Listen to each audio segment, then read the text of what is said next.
Саламатсыздар ма балалар? Бүгінгі өтетін сабағымыз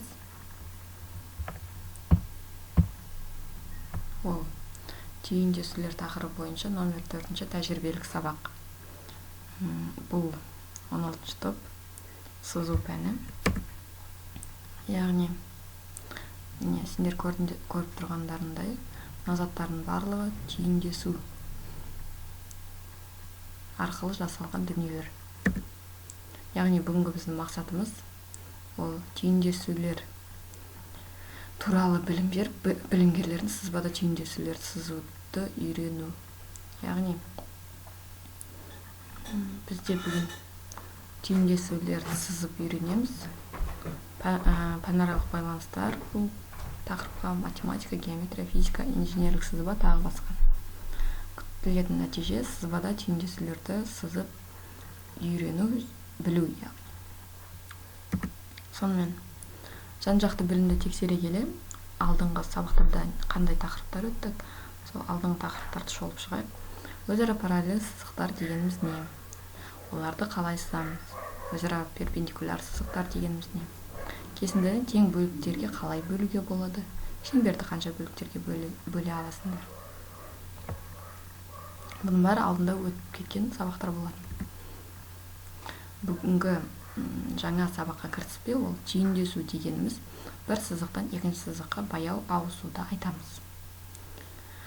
Бүгін бізде жаңа сөздік, яғни терминдер, түйіндесудің центрі, түйіндесудің радиусы, нүктенің түйіндесуі, тікбұрыштап түйіндесу, жанап түйіндесу секілді терминдер қолданатын боламыз. Сонымен түйіндесудің кезектерінің алгоритмі. Центрінен түйіндесу, яғни О нүктесі, нүктелердің түйіндесуі, нүктелері 1 немесе 2, берілген радиусының жанасқан жерінің түйіндесуі, бұрыштардың түйіндесуі. Бізде бірінші суретте көрсетілгендей, Б суретіне көрсетіліп тұрғандай, бұл бізде сүйір бұрыштың түйіндесуі. Ол бізде былай сызылады. Яғни 45 градуста бұрыш сызып, соны түйіндестіреміз. Доғал бұрыштың түйіндесуі бұл Г суретінде көрініп тұр. Бұл бізде былай сызылады. Яғни 75 градуста. Келесі тік бұрыштың түйіндесуі. Ол бізде Р бейнесінде көрініп тұр. Бұл бізде 90 градуста бұрыш жасап түйіндеседі. Екі шеңбердің сырттай түйіндесуінің кезектері. Яғни сырттай түйіндесу қалай орындалады? Бұл бізде, яғни үлкен R радиусы беріледі, және кіші R радиусы, яғни R1 деп алып аламыз. Бізде R минус R1, яғни бізде R1 ол міне тұрған R-дің мысалы бізде R 5 см болса, R1 2 см болады. Сонда 5 см-ден аламыз 2 см-ді. Түсінікті, е? Келесіде де сондай мысалы. Өстіп бізде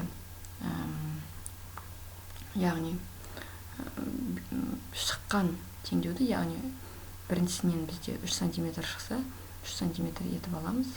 Келесінде қанша сантиметр шығады, соны етіп аламыз.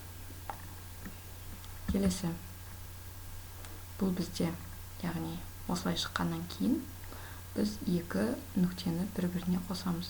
Үлкен шеңбер мен кіші шеңбердің жанастырамыз. Сол кезде бізде былай шығады. Бұл бізде сырттай түйіндесу аталады. Келесі, екі шеңбердің іштей түйіндесуінің кезектері. Бұл бізде осылай орындалады, яғни қосу, радиустарды қосу арқылы дәл сырттай шеңбердегіндей, сырттай шеңберде біз минустап, яғни алсақ, іштей шеңберде керісінше қосамыз. Міне, бұл бізде осындай нүкте шығады. Содан кейін бізде бір-біріне қосамыз. Сол кезде жанастырып қосқан кезде іштей түйіндесу шығады. Түйіндесудің кезектерінің түрленуі, яғни бізде әртүрлі түйіндесулер болады. Бізде осылай түйіндестірсек болады бірінші суреттегіндей, келесі суреттегіндей түйіндестірсек болады үшінші суреттегіндей. барлығын бірге шеңберлерді қойып теңдестірсек. Және мына соңғы суретте бізде нәрселер берілген. Осы теңдесу арқылы қандай дүниелер жасағандағы туралы.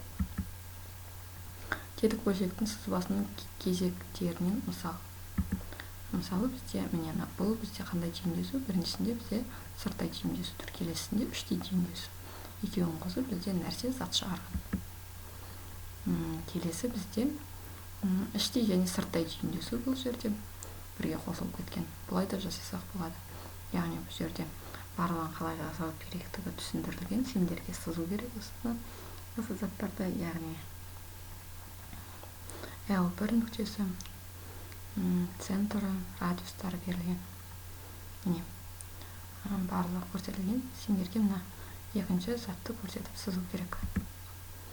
Яғни бүгінгі сабағымызды бекіте келе теңдесудің анықтамасын айтыңдар, теңдесудің қандай кезектері бар екенін, күнделікті өмірде қай жерлерде теңдесулерді кездестіресіңдер, соны айта кетсеңдер. Қорытындылай келе бүгінгі сабақта біз теңдесумен танысып, оларды сызып үйрендік. Назарларыңа рахмет, сау болыңдар.